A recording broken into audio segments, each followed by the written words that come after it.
ক্ষমতার পদমর্যাদার অন্ধ অহংকার যখন দুটি হৃদয়ের মাঝে দুর্ভেদ্য দেয়াল হয়ে দাঁড়ায় তখন ভালোবাসা কিভাবে নিঃশব্দে বিদায় নেয় তা হয়তো অনেকেই কল্পনাও করতে পারেন না। নিজের হাতে তিল তিল করে গড়া একটি সাজানো সংসার যখন শুধুমাত্র একটি সরকারি উর্দির দম্ভে ভেঙে চুরমার হয়ে যায় তখন যে গভীর ক্ষতের সৃষ্টি হয় তা কি কখনো কোনো অনুশোচনা দিয়ে পূরণ করা সম্ভব? বন্ধুরা, আজ আপনাদের এমন একটি বাস্তব জীবনের ঘটনার কথা শোনাব যা ঘটেছিল পলাশপুর জেলার বুকে। এমন এক অবিস্মরণীয় গল্প যা শুনলে আপনিও ক্ষমতা, ভালোবাসা এবং আত্মসম্মানের প্রকৃত মূল্য নিয়ে নতুন করে ভাবতে বাধ্য হবেন। পলাশপুর জেলার পুলিশ লাইনের একটি সরকারি কোয়ার্টার। ঘরের ঠিক মাঝখানে পাথরের মূর্তির মতো দাঁড়িয়েছিলেন ইন্সপেক্টর নিপা চৌধুরী। পরনে তার অত্যন্ত পরিপাটি পুলিশের উর্দি, কাঁধের তারাগুলো যেন তার ক্ষমতার নীরব জানান দিচ্ছিল। বছরের পর বছর কঠোর ডিউটি, অধীনস্থদের নির্দেশ দেওয়ার মজ্জাগত অভ্যাস এবং প্রতিনিয়ত পুরুষতান্ত্রিক সমাজে নিজেকে প্রমাণ করার এক তীব্র জেদ তার চেহারায় এক অদ্ভুত কাঠিন্য এনে দিয়েছিল। আর তার ঠিক সামনেই দাঁড়িয়েছিলেন তার স্বামী রতন দাস।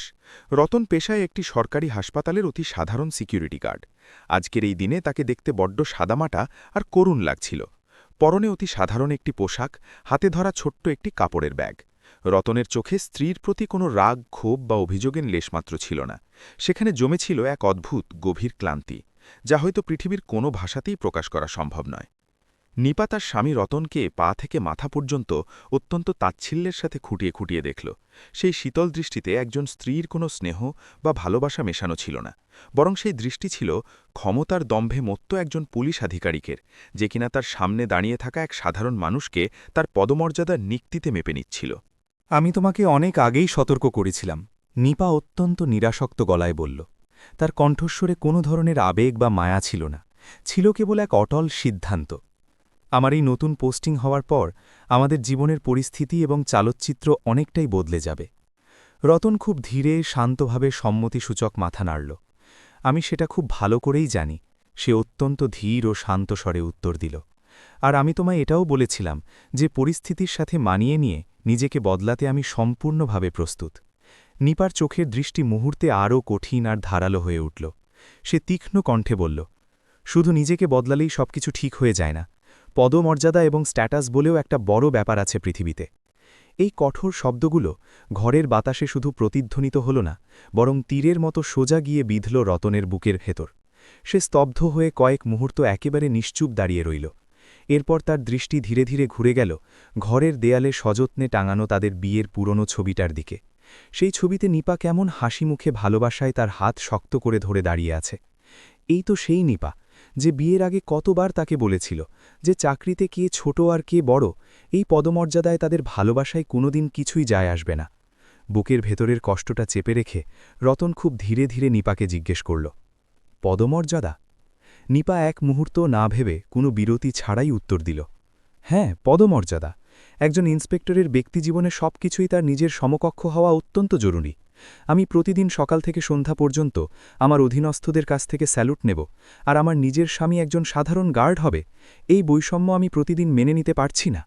ঘরের বাইরে খোলা দরজার আশেপাশে দাঁড়িয়ে থাকা লোকেরা এই তিক্ত কথোপকথনের প্রতিটি শব্দ শুনতে পাচ্ছিল।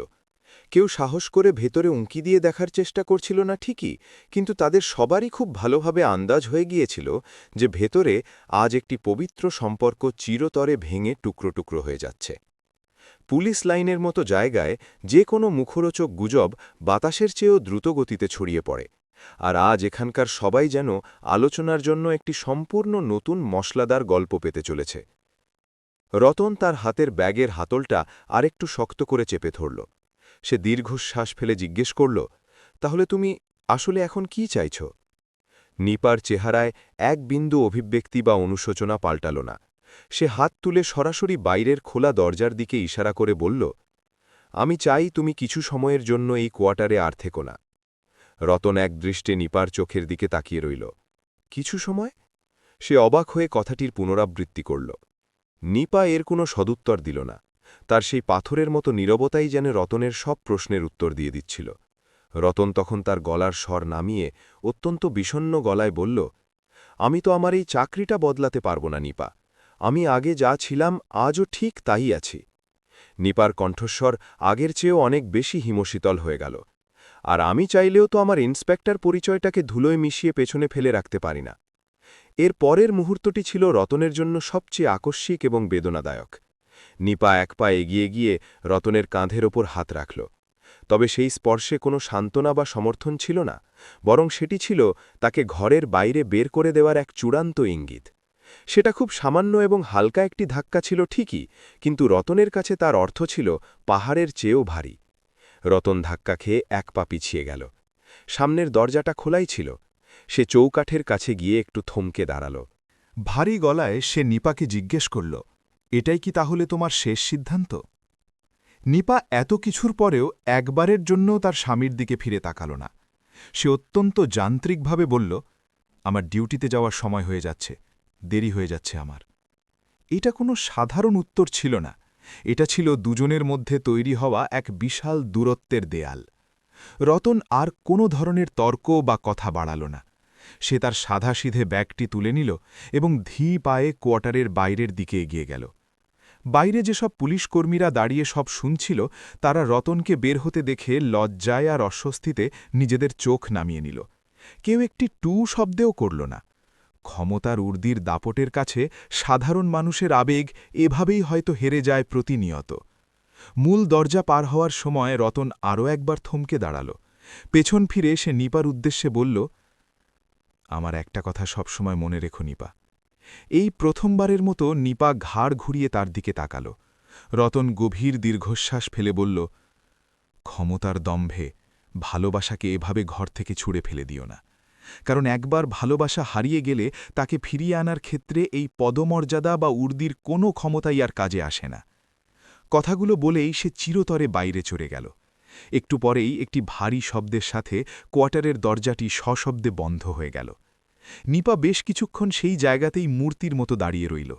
তারপর সে একটি দীর্ঘশ্বাস ছেড়ে নিজের উর্দির কলার ঠিক করল এবং পাশে রাখা একটি চেয়ারে ধপ করে বসে পড়ল।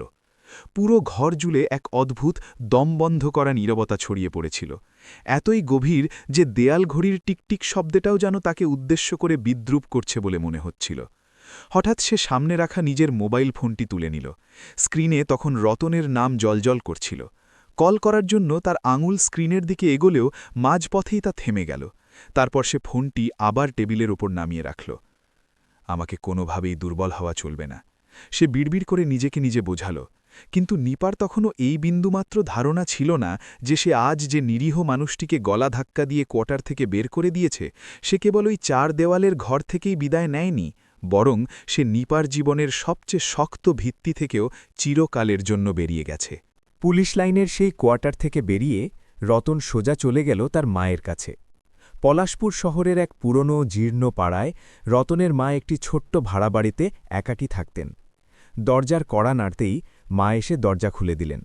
ছেলের মুখের দিকে এক ঝলক তাকিয়েই তিনি তার মাতৃসুলভ প্রবৃত্তি দিয়ে বুঝে গেলেন যে ছেলের জীবনে বড় কোনো ঝড় বয়ে গেছে। ভেতর থেকে সে একেবারে ভেঙে চুরমার হয়ে গেছে। একজন মাকে তার সন্তানের কষ্ট বোঝানোর জন্য কখনো শব্দের প্রয়োজন হয় না। তিনি রতনকে কোনো প্রশ্ন বা জিজ্ঞাসাবাদ করলেন না, শুধু পরম মমতায় তাকে ঘরের ভেতর ডাকলেন। এক গ্লাস জল এগিয়ে দিয়ে তাকে মেঝেতে বিছানো আসনে বসতে বললেন। রতন কোনো কথা না বলে চুপচাপ বসে পড়ল। তার হাতের ব্যাগটা একপাশে এমনভাবে সরিয়ে রাখল যেন ওই ব্যাগে বা তার জীবনে আর কোনো কিছুই অবশিষ্ট নেই। মা রান্নাঘর থেকে কয়েকটা রুটি আর সামান্য তরকারি বের করে এনে ছেলের সামনে রাখলেন। অত্যন্ত স্নেহমাখা কণ্ঠে বললেন, খেয়ে নে বাবা। রতন আনমনে মাত্র 2 গ্রাস মুখে তুলল, তারপর আর পারল না, থালাটা একপাশে সরিয়ে দিল। সারাদিনের ধকলে তার পেটে খিদে ছিল ঠিকই, কিন্তু বুকের ভেতরে চাপা কষ্ট আর মনটা তার চেয়েও 1000 গুণ বেশি ভারী ছিল। মা ছেলের মাথায় হাত বুলিয়ে খুব ধীরে ধীরে জিজ্ঞাসা করলেন, বৌমা কি আজ তোকে কিছু বলেছে? রতন বেশ কয়েক মুহূর্ত নীরব থেকে নিজেকে সামলে নিল, তারপর উত্তর দিল, না মা, নিপার আজকাল ডিউটির খুব বেশি চাপ, তাই আমি ভাবলাম কয়েকদিন এখানেই তোমার কাছে এসে থাকব। কথাটা পুরোপুরি মিথ্যে ছিল, কিন্তু এই মিথ্যার মধ্যে কাউকে ঠকানোর কমে চালাকি ছিল না। ছিল কেবল নিজের চরম অপমান আর কষ্টকে মায়ের সামনে আড়াল করার এক করুণ চেষ্টা। মা ছেলের কথা শুনে আর কিছুই বললেন না। তিনি শুধু নীরবে ছেলের মাথায় হাত রেখে বসে রইলেন। মায়ের সেই মমতাময়ী স্পর্শে যেন অনেক না বলা প্রশ্ন ছিল, ছেলেকে দেওয়া অসীম ভরসা ছিল, আর ছিল ভবিষ্যতের জন্য এক না বলা গভীর দুশ্চিন্তা। ধীরে ধীরে রাত বাড়ল। রতন ঘরের এক কোণে মেঝেতেই শুয়ে রইল। অন্ধকারের মাঝে ছাদের দিকে একদৃষ্টে তাকিয়ে থাকতে থাকতে তার বারবার নিজের বিয়ের সেই পুরনো দিনগুলোর কথা মনে পড়তে লাগল। মনে পড়তে লাগল সেই নিপার কথা, যে বিয়ের আগে বা পরে কখনোই তার এই ছোট চাকরি নিয়ে একটিবারও প্রশ্ন তোলেনি। এই তো সেই নিপা, যে কিনা একসময় তার হাত ধরে সগর্বে বলেছিল, রতন, তুমিই হলে আমার জীবনের সবচেয়ে বড় শক্তি, তুমিই আমার কাছে সবচেয়ে শক্তিশালী মানুষ। অথচ আজ সেই এত সুন্দর ভালোবাসার কথাগুলো রতনের কাছে যেন অন্য কোনো অচেনা মানুষের গল্প বলে মনে হচ্ছিল।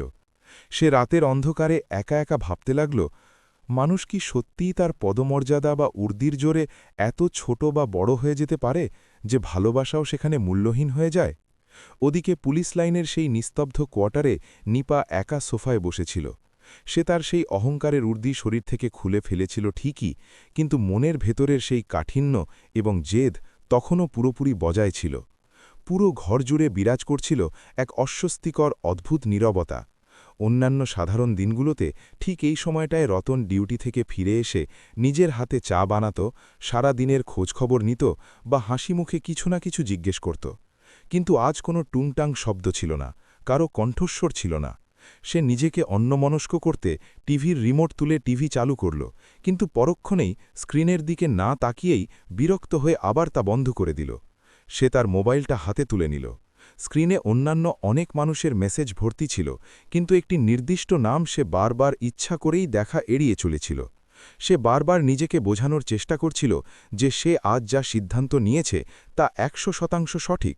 সে ভাবল সে একজন দাপুতে ইন্সপেক্টর, আর একজন ইন্সপেক্টরের জীবনে কোনো অবস্থাতেই আত্মসম্মান বা স্ট্যাটাসের সাথে আপোষ করা চলে না। কিন্তু বাস্তব হল, সে যত বেশি করে নিজেকে বাইরের দিক থেকে শক্তিশালী আর আবেগহীন দেখানোর চেষ্টা করছিল, ততটাই ভেতর ভেতর তার মনের কোনো এক কোণে কিছু একটা হুড়মুড় করে ভেঙে পড়ছিল। জীবনে এই প্রথমবার তার এই তীব্র অনুভূতি হল যে এই সরকারি কোয়ার্টারটি শুধু আয়তনেই বড় নয়, এটি অনেক বেশি বিশাল। আর এই বিশাল শূন্যতার মাঝে সে একা, একেবারে নিঃসঙ্গ আর তুচ্ছ হয়ে গেছে। পরের দিন ভোর হতেই রতন তার নিয়মানুযায়ী হাসপাতালের ডিউটিতে পৌঁছে গেল। সেই একই বিশাল গেট, সেই একই চেনা দায়িত্ব। হাসপাতালে অসংখ্য মানুষ আসছিল, যাচ্ছিল, ব্যস্ত ডাক্তার নার্সরা ছুটোছুটি করছিল, কিন্তু কারোরই এই ব্যাপারে বিন্দুমাত্র ভ্রুক্ষেপ বা ধারণা ছিল না যে এই সাদামাটা সিকিউরিটি গার্ডের মনের ভেতর আসলে কত বড় একটা ভূমিকম্প ঘটে গেছে। তার পরনের উর্দিটাও আগের মতোই একই ছিল, তার কাজও একই ছিল, কিন্তু এখন আশপাশে ডিউটি করা যে কোনো পুলিশের উর্দি দেখলেই তার মনটা অজান্তেই এক অজানা কষ্টে আর অপমানে কুঁচকে যাচ্ছিল। বারবার শুধু নিপার সেই অহংকারী চেহারাটা তার চোখের সামনে ভেসে উঠছিল, সেই হিমশীতল কণ্ঠস্বরটা কানে বাজছিল, যে কণ্ঠে ভালোবাসার চেয়ে ক্ষমতার দাপট অনেক বেশি প্রকট ছিল। ডিউটি শেষ করে সন্ধ্যায় সে আবার তার মায়ের কাছে সেই ছোট্ট ভাড়াবাড়িতে ফিরে এলো। মা উৎকণ্ঠিত হয়ে জিজ্ঞেস করলেন, সারাদিন সব ঠিকঠাক ছিল তো বাবা? রতন তার মুখের ওপর এক চিলতে কৃত্রিম হাসির প্রলেপ টেনে বলল, হ্যাঁ মা, সব একদম ঠিক আছে। কিন্তু এই হাসিটা কেবল তার ঠোঁটেই সীমাবদ্ধ ছিল, চোখের গভীরে লুকিয়ে থাকা কষ্টকে তা এক বিন্দুও ঢাকতে পারেনি। এদিকে নিপার সারাদিনটা কেটেছিল সম্পূর্ণ অন্য এক পরিবেশে। অফিসে তার কাজের জন্য প্রচুর প্রশংসা হচ্ছিল, তাকে নতুন নতুন দায়িত্ব দেওয়া হচ্ছিল, নতুন নির্দেশ আসছিল উপর মহল থেকে। তার সহকর্মী অফিসাররা বলাবলি করছিলেন যে নিপা এখন সম্পূর্ণভাবে এই উচ্চপদের যোগ্য একজন কর্মকর্তা হয়ে উঠেছে। নিপা এসব প্রশংসা শুনে মাথা নেড়ে মুচকি হেসে ধন্যবাদ জানাত, কিন্তু আশ্চর্যের বিষয় হল প্রতিটি প্রশংসার শব্দের সাথে সাথে তার মনের ভেতর কিছু একটা চিরতরে হারিয়ে যাওয়ার তীব্র শূন্যতা অনুভূত হতো। তার মনে হচ্ছিল যেন এই প্রতিটি বাহবা এবং প্রশংসা তার জীবনের কোনো এক মূল্যবান অংশকে চুপচাপ নিঃশব্দে মুছে দিচ্ছে। রাতে যখন সে ক্লান্ত শরীরে বিছানায় শুল, এই প্রথমবার সে খুব গভীরভাবে অনুভব করল যে সে রতনকে কেবল বাড়ি থেকে ধাক্কা দিয়ে বের করে দেয়নি, বরং সে তার জীবন থেকে এমন এক খাঁটি মানুষকে দূরে সরিয়ে দিয়েছে যে বিনা শর্তে, বিনা স্বার্থে সবসময় ঢাল হয়ে তার পাশে দাঁড়িয়ে থাকত। হঠাৎ রতনের বলা সেই শেষ কথাগুলো তার কানে প্রতিধ্বনিত হতে লাগল, ভালোবাসাকে এভাবে বাইরে ছুঁড়ে ফেল না। এই একটিমাত্র বাক্য এখন তার মাথার ভেতর বারবার ঘুরপাক খেতে লাগল। একই শহরের বুকে, সম্পূর্ণ দুটি ভিন্ন পরিবেশে দুজন মানুষ একই ভেঙে যাওয়া সম্পর্কের দুই ভিন্ন প্রান্ত শক্ত করে ধরে বসেছিল। তাদের কারোর মনেই একে অপরের প্রতি কোনো অন্ধ রাগ ছিল না, প্রতিশোধ নেওয়ার কোনো স্পৃহাও ছিল না। ছিল কেবল দুজনের মাঝখানে তৈরি হওয়া এক বিস্তীর্ণ মানসিক দূরত্ব, যা কোনো বাগ্বিতণ্ডা দিয়ে নয়, কেবল সময়ের প্রলেপ দিয়ে পার করা সম্ভব। আর এই নিস্তব্ধ দূরত্বের মাঝেই যেন নিয়তি তাদের জীবনের পরবর্তী এক বড় মোড় প্রস্তুত করে ফেলেছিল। এমন এক মোড় যা কোনো নতুন প্রশ্নের জন্ম দেবে না, বরং এক কঠিন সত্যের সাথে তাদের দুজনকে মুখোমুখি দাঁড় করিয়ে দেবে। এরপর থেকে নিপা নিজেকে পাগলের মতো থানার কাজে সঁপে দিয়েছিল। পলাশপুরে তার পরিচয় এখন কেবলই একজন দাপুটে এবং কড়া ইন্সপেক্টরের ছিল। সে কাজে খুব দ্রুত, কঠোর এবং তার মধ্যে ব্যক্তিগত দুর্বলতা বা আবেগের কোনো জায়গাই ছিল না। থানায় আসা ফাইলের স্তূপগুলো একদম নির্দিষ্ট সময়ে দ্রুত নিষ্পত্তি হতো। দাপ্তরিক কার্যক্রমে কোনো ধরনের ঢিলেমি বা শিথিলতা সে বরদাস্ত করত না, এবং তার প্রতিটি নির্দেশ অত্যন্ত পরিষ্কার আর তীক্ষ্ণ শব্দে বের হতো।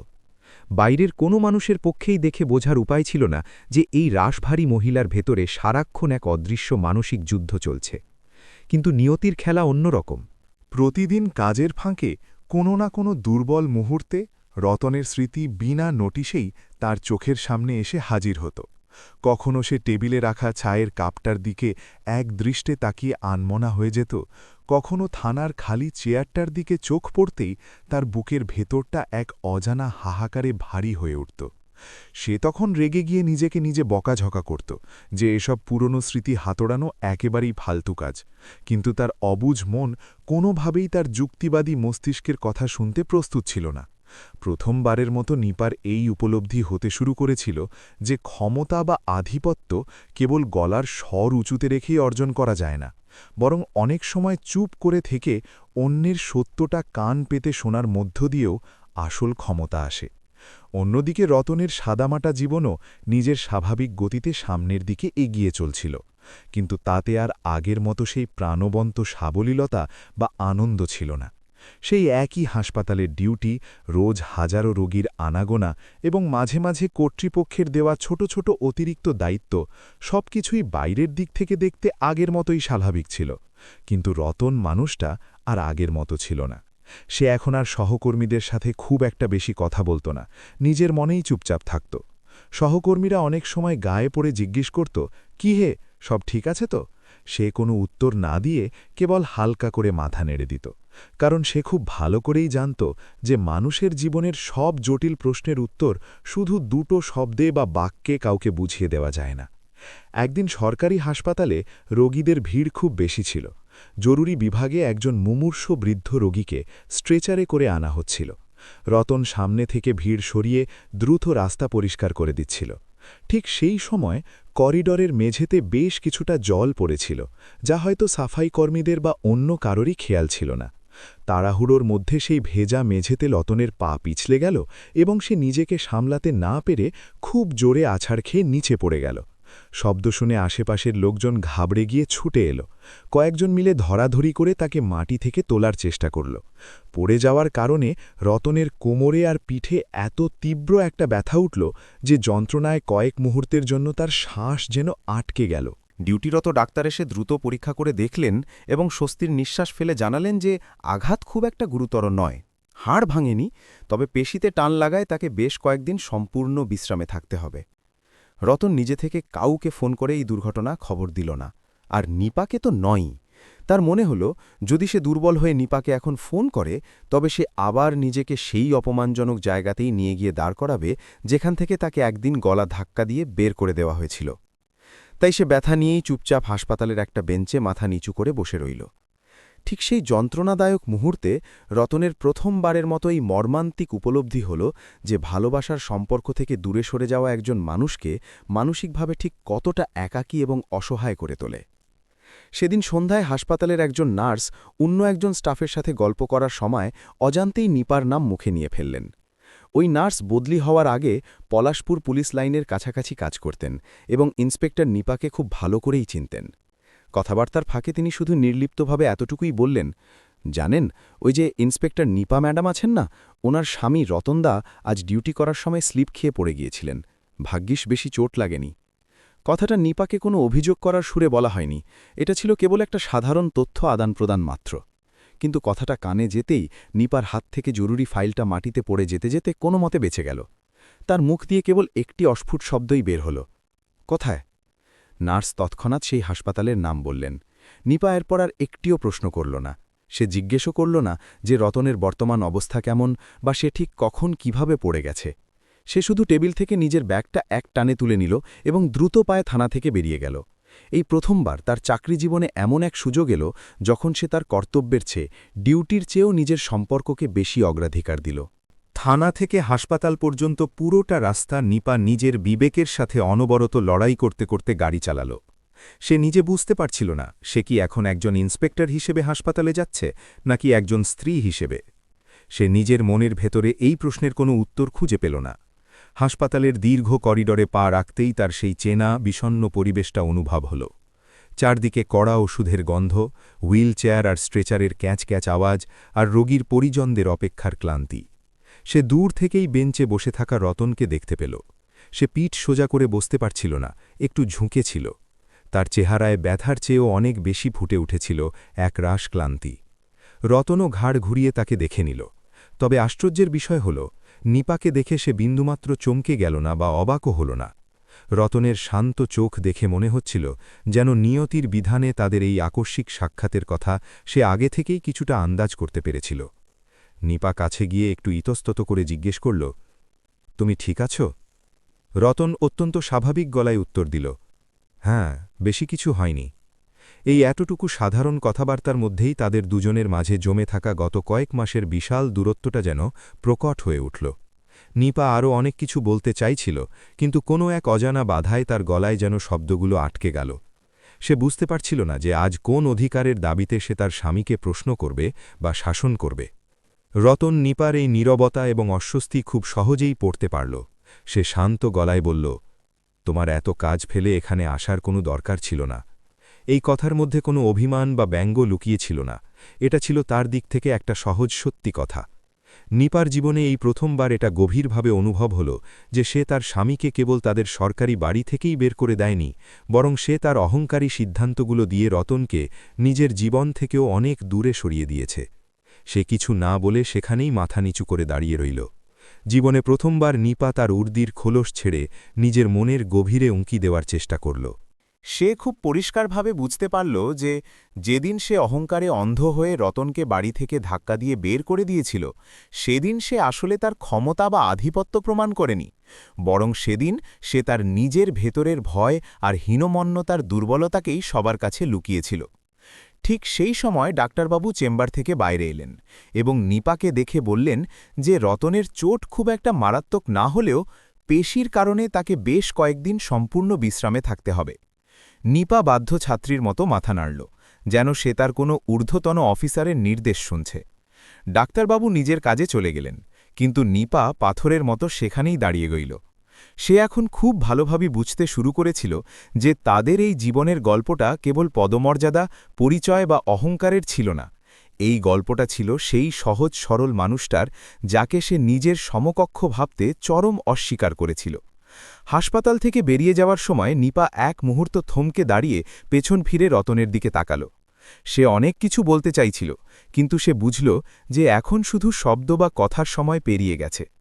তার এই চরম উপলব্ধি হয়েছিল যে জীবনের কিছু রাস্তা এমন কঠিন হয় যেখানে ফিরে আসার জন্য কেবল একটি দুঃখিত বা ক্ষমা প্রার্থনাই যথেষ্ট হয় না। সেখানে দীর্ঘ অপেক্ষা এবং নিজের স্বভাবের আমূল পরিবর্তন, এই দুটোরই সমান প্রয়োজন হয়। আর তার এই নতুন বোধই এখন তাদের গল্পটিকে তার সবচেয়ে কঠিন এবং স্পর্শকাতর অংশের দিকে নিয়ে যেতে চলেছিল, যেখানে জীবনের সিদ্ধান্ত কেবল মুখ দিয়ে নয়, সরাসরি হৃদয় দিয়ে নিতে হবে। যাই হোক বন্ধুরা, হাসপাতালের ওই দম বন্ধ করা করিডর থেকে বের হওয়ার পর নিপা পার্কিং লটে গিয়ে অনেকক্ষণ ধরে তার গাড়ির স্টিয়ারিং ধরে চুপচাপ বসে রইল। গাড়ির ইঞ্জিন বন্ধ ছিল, কিন্তু তার মাথার ভেতরে অসংখ্য চিন্তার স্রোত ক্রমাগত বইছিল।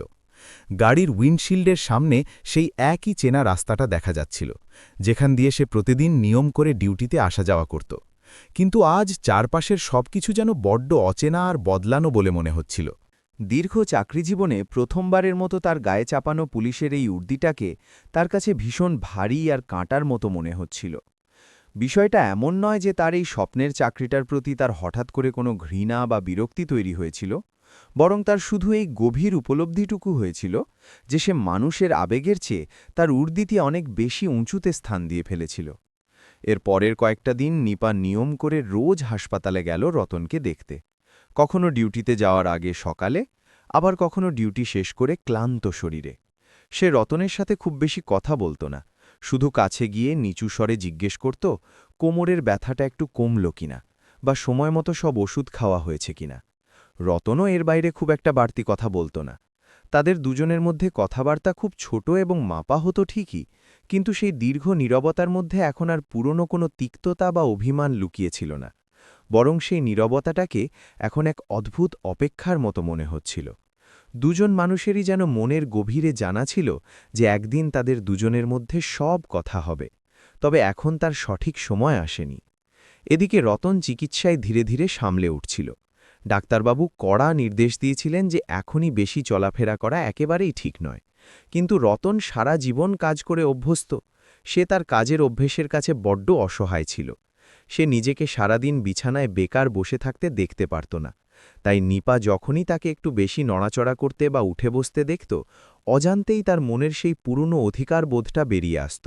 চুপচাপ বিশ্রাম নাও, সে একটু কড়া গলাতেই বলত, কিন্তু পরক্ষণেই সে নিজেই থেমে যেত, যেন সে সাথে সাথেই বুঝতে পেরেছে যে এখন রতনের উপর আর কোনো কঠোরতা বা জোর খাটানোর অধিকার তার নেই। একদিন রতনের মাও খবর পেয়ে হাসপাতালে ছেলেকে দেখতে এলেন। তিনি বেডের পাশে নিপাকে বসে থাকতে দেখলেন। প্রথমে তিনি পুত্রবধূকে দেখে কিছুই বললেন না, তারপর ধীরে ধীরে তার কাছে এগিয়ে এলেন এবং তার মাথায় হাত রেখে অত্যন্ত স্নেহভরে বললেন, মা রে, মানুষ মাত্রই তো ভুল করে, কিন্তু মানুষ যদি নিজের ভুলটা মন থেকে বুঝতে পারে তবে সেটাই তার জীবনের সবচেয়ে বড় জয়।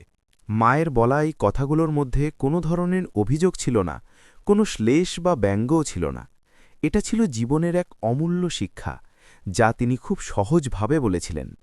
কথাগুলো শুনে নিপার চোখ দুটো মুহূর্তেই জলে ভরে এলো। সে তার জীবনে এই প্রথমবার রতনের মায়ের সামনে অপরাধবোধে মাথা নিচু করল।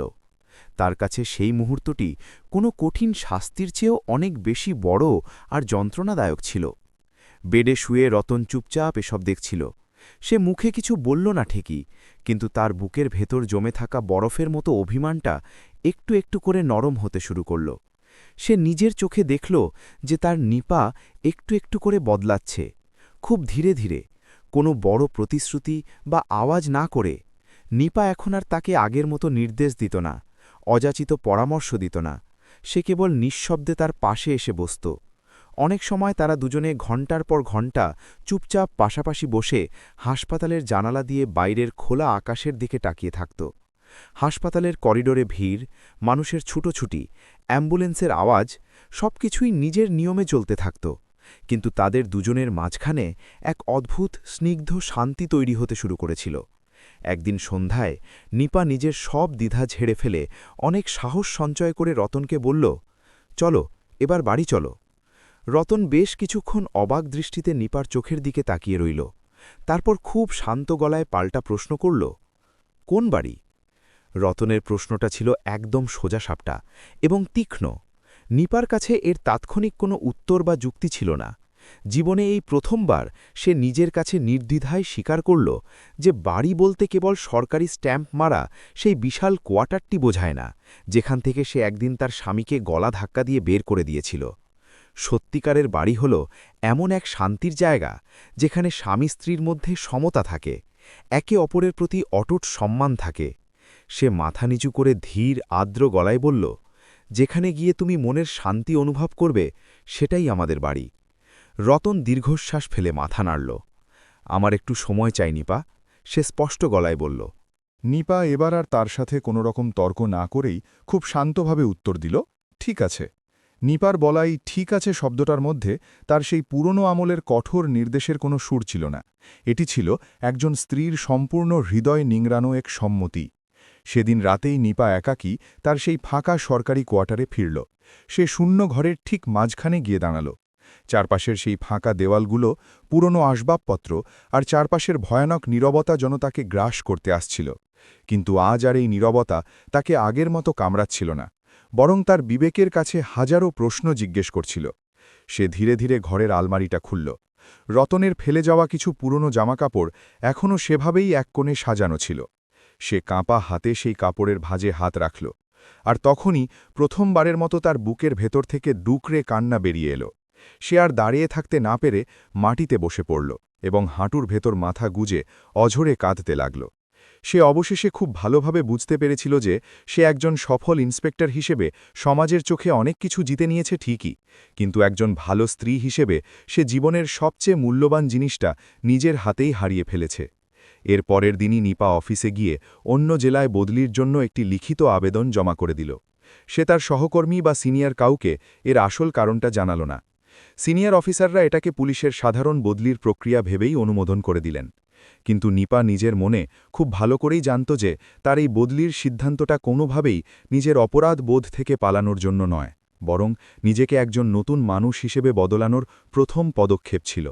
সে সেই পলাশপুর শহর থেকে অনেক দূরে কোথাও চলে যেতে চাইছিল, কারণ এই শহরের প্রতিটি গলি, প্রতিটি মোড় তাকে তার অহংকার আর ভুলের কথা বারবার মনে করিয়ে দিত। রতন যখন লোকমুখে এই বদলির কথা জানতে পারল, তখন সে অবাক বা খুশি কোনো প্রতিক্রিয়াই দেখাল না, কারণ সে খুব ভালো করেই জানত যে নিপা কখনো আবেগদাড়িত হয়ে না ভেবেচিন্তে কোনো কাজ করে না। হয়তো নিপার এই সিদ্ধান্তটাও তার জীবনের এক নতুন পরিবর্তনের শুরু ছিল। রতন মনে মনে গভীরভাবে অনুভব করল যে নিপা এখন তাকে আর কোনোভাবেই জোর করে আটকাতে চায় না, সম্পর্কের বেড়াজালে বেঁধে রাখতে চায় না। সে জীবনে প্রথমবার রতনকে তার নিজের মতো করে স্বাধীন করে দিচ্ছিল। যেদিন হাসপাতাল থেকে রতনের ছুটির দিন এলো, নিপা নিজে থেকেই তাকে নিতে এলো। সে নিজ হাতে রতনের ব্যাগটা গুছিয়ে তুলতে সাহায্য করল। বাইরে থেকে দেখতে এটি খুব সাধারণ একটি ছোট্ট কাজ ছিল ঠিকই, কিন্তু তাদের এই ভাঙা সম্পর্কের জন্য এটি ছিল একটি অনেক বড় ইতিবাচক পদক্ষেপ। হাসপাতাল থেকে বাইরে বেরোনোর সময় রতন হঠাৎ থমকে দাঁড়াল। সে সরাসরি নিপার চোখের দিকে তাকিয়ে বলল, তুমি বদলাচ্ছ নিপা। নিপা ম্লান মুখে একটা হালকা হাসির রেখা টেনে উত্তর দিল, হ্যাঁ, আমি অন্তত চেষ্টা করছি। ঠিক সেই মুহূর্তটিতে তারা দুজনেই খুব ভালোভাবে বুঝতে পারল যে তাদের জীবনের সবকিছু এখনও ম্যাজিকের মতো ঠিক হয়নি, কিন্তু সবকিছু একেবারে শেষও হয়ে যায়নি। জীবনের কিছু সম্পর্ক এমন হয় যা পুরোপুরি ভেঙে যায় না, বরং সময় আর পরিস্থিতির সাথে সাথে এক নতুন রূপ নিয়ে বদলে গিয়ে বেঁচে থাকে। আর জীবনে কখনো কখনো সবচেয়ে বড় ভালোবাসা এটা হয় না যে জোর করে কাউকে নিজের কাছে আটকে রাখো, বরং সত্যিকারের ভালোবাসা হলো সেই মানুষটিকে তার নিজের পছন্দমতো গতিতে সামনের দিকে চলতে দেওয়া। এটাই ছিল তাদের জীবনের সেই গুরুত্বপূর্ণ মোড়, যেখানে নিপা তার জীবনে প্রথমবারের মতো একজন ক্ষমতাবান ইন্সপেক্টর হওয়ার চেয়ে একজন ভালো ও সংবেদনশীল মানুষ হওয়ার পথটা বেছে নিয়েছিল। আর এটাই ছিল সেই মোড় যেখান থেকে তাদের জীবনের এই গল্পটি তার শেষ এবং সবচেয়ে অনিশ্চিত অধ্যায়ের দিকে এগোচ্ছিল। এমন একটি অধ্যায় যার শেষ পরিণতি হয়তো তারা দুজনেই তখনও জানত না। এর কয়েকদিন পরেই হেডকোয়ার্টার থেকে নিপার বদলির চূড়ান্ত আদেশ চলে এলো। সম্পূর্ণ নতুন একটি জেলা, নতুন থানার দায়িত্ব, নতুন পরিবেশ আর নতুন পুলিশ লাইন। পুরনো কর্মস্থল পলাশপুর থেকে চিরকালের মতো বিদায় নেওয়ার সময় সে তার কোনো পরিচিত কাউকেই জানায়নি যে সে আসলে কেন এই শহর ছেড়ে যাচ্ছে।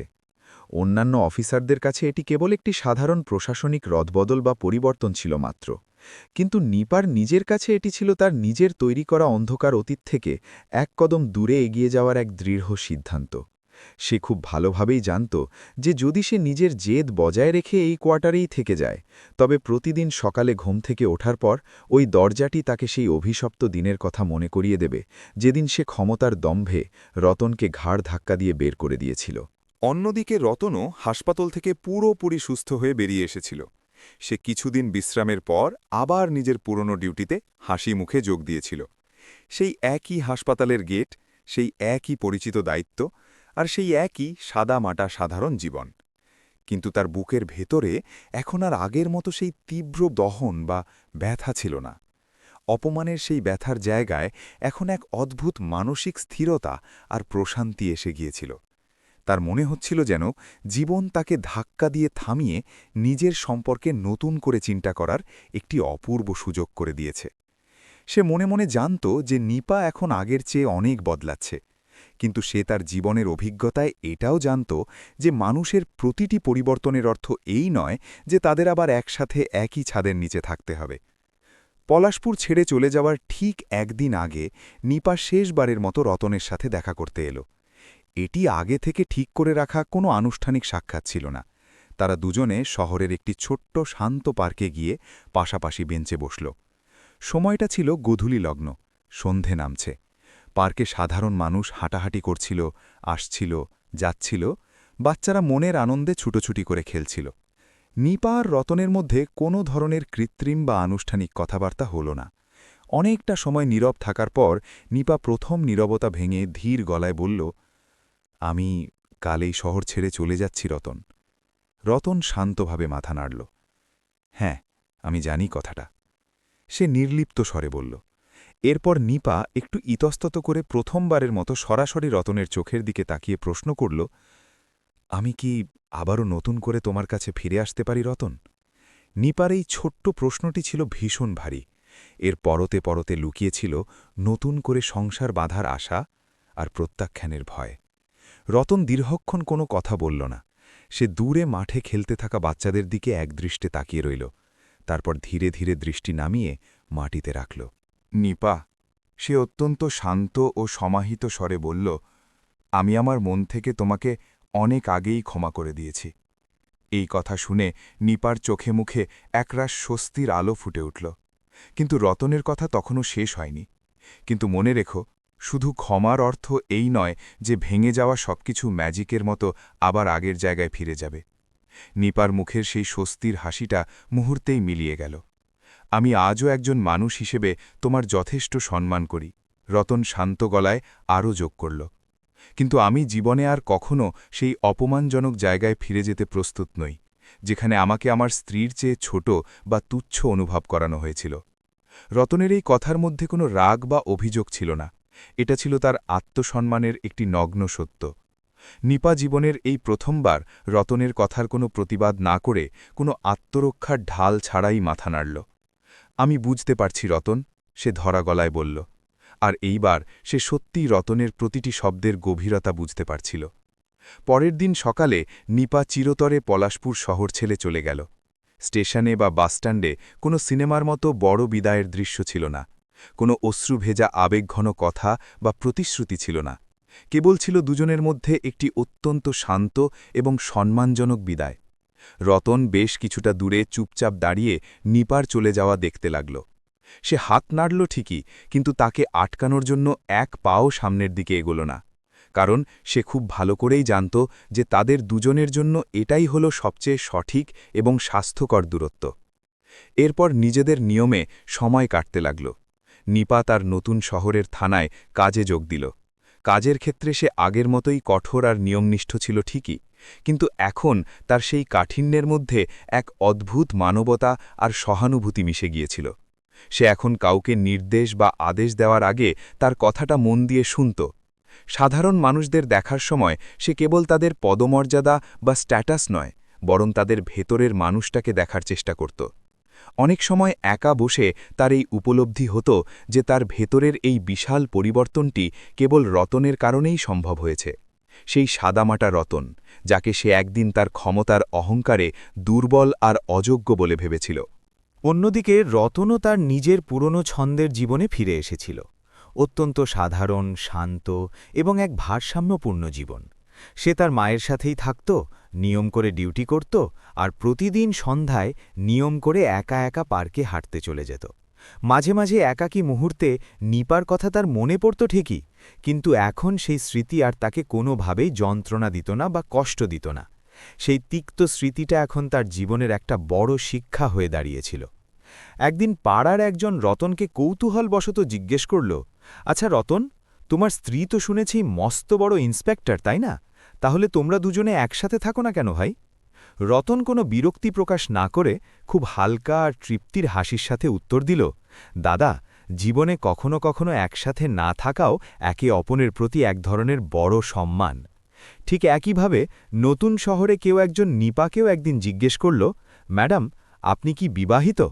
নিপা একটু হেসে অত্যন্ত গর্বের সাথে শুধু এতটুকুই বলল, হ্যাঁ, আমি এমন একজন মানুষ যে কিনা জীবনে একটা খুব বড় ভুল করে তার থেকে সবচেয়ে বড় শিক্ষাটা নিয়েছি।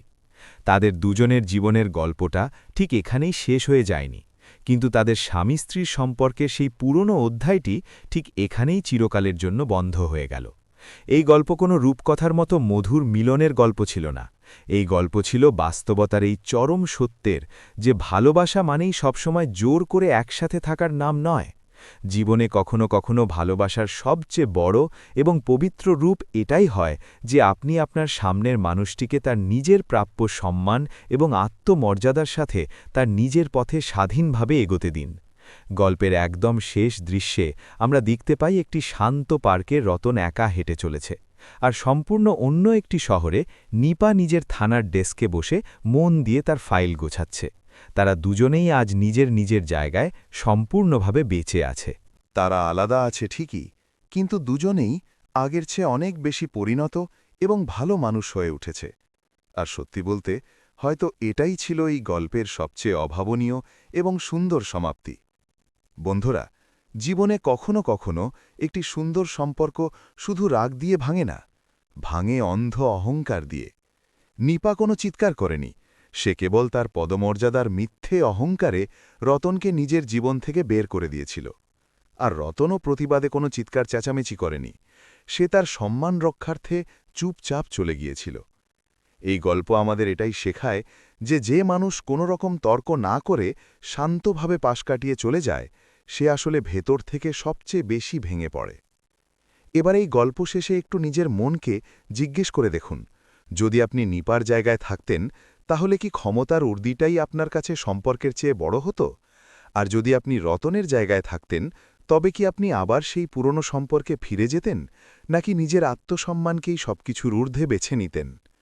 আপনাদের মূল্যবান মতামত অবশ্যই আমাদের কমেন্ট বক্সে লিখে জানাবেন, কারণ আপনাদের লেখা একটি ছোট্ট লাইন বা চিন্তাধারা হয়তো অন্য কারোর জীবনের বড় কোনো সিদ্ধান্ত বদলে দিতে পারে।